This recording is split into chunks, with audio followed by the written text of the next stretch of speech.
Nah, andai kata nih nggak terpilih gitu, apa yang lo akan mau lakukan gitu? Balik lagi dari awal, ini adalah panggilan hati. Jadi sebetulnya kalau kemarin ditanya, Tin obsesinya apa sih? Aku bilang ini panggilan hati dan ada kesempatannya. Pas kebetulan milenial juga lagi di support, dapat kesempatan. Pada saat berjuang, orang-orang pada respon dan mereka kayaknya menitipkan harapan gitu. Jadi kalaupun sampai jadi, ini bukan kemenangan aku, tapi kemenangan orang-orang yang mendukung, terutama yang menggantungkan harapan, menitipkan suaranya.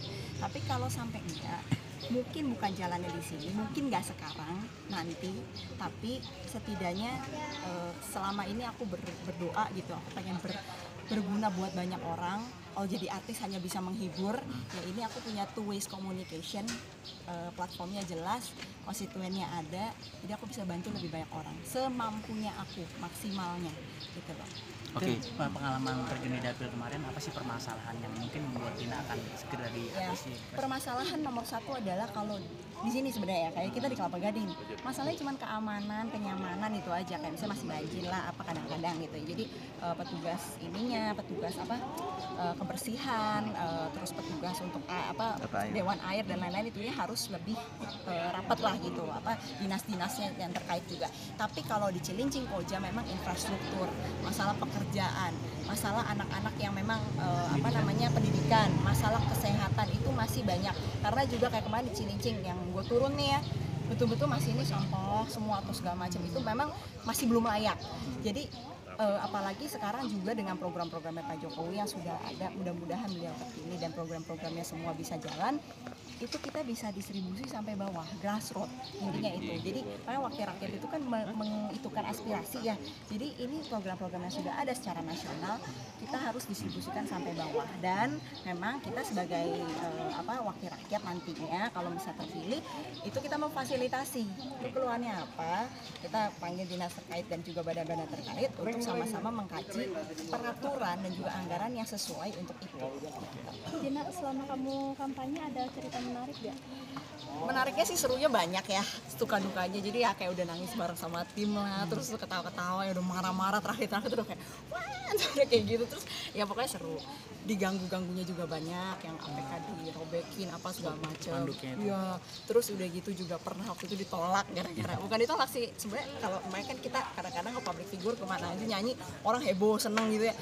Ini pada satu hari memang ada panggung di situ, orang-orang pengen gue nyanyi di situ gitu, terus sekalian kampanye, udah izin udah apa, adalah pendukung lain misalnya. Tapi memang karena ini roofnya tuh pilpres ya, roofnya pilpres, jadi yang pilihan mana wah ribut gitu. Akhirnya ya aku sih karena untuk kondusif ya, jadi aku agak melipir pergi yang wah ini ya rame gitu. Cuman untungnya makanya aku bilang terima kasih sekali lagi kepada petugas-petugas dari KPUD, terutama Bawaslu juga, sampai ke Panwas, sampai ke Panwas yang lapangan.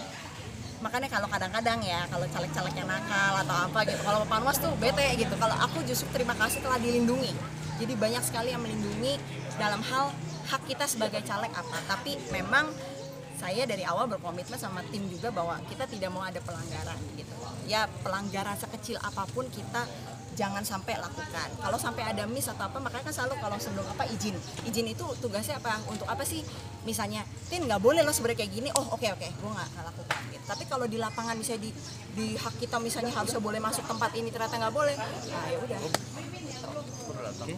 Terakhir kan saran dong buat para masyarakat Indonesia untuk tidak saling bertengkar Ya, walaupun untuk beda. masyarakat Indonesia ini kira-kira sebentar lagi jam 1 sudah mau penghitungan, yang memang masih memilih ya jam 1 ke atas perhitungan dimulai. Malam ini kita akan tahu siapa pemimpin-pemimpin kita dan wakil-wakil rakyat kita. Mohon semuanya menerima dengan lapang dada, bertanding dengan sportif, tidak ada kecurangan dan tidak ada keributan yang berlebihan.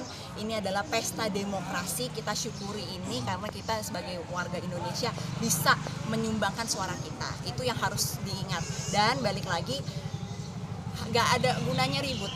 Besok nih semua pada kerja lagi, siapapun pemimpinnya, siapapun wakil rakyatnya, terima dengan baik dan jangan berantem dah gitu. Balik lagi ke NKRI, Bhinneka Tunggal Ika, meskipun beda-beda kita tetap satu. Siap. Thank you.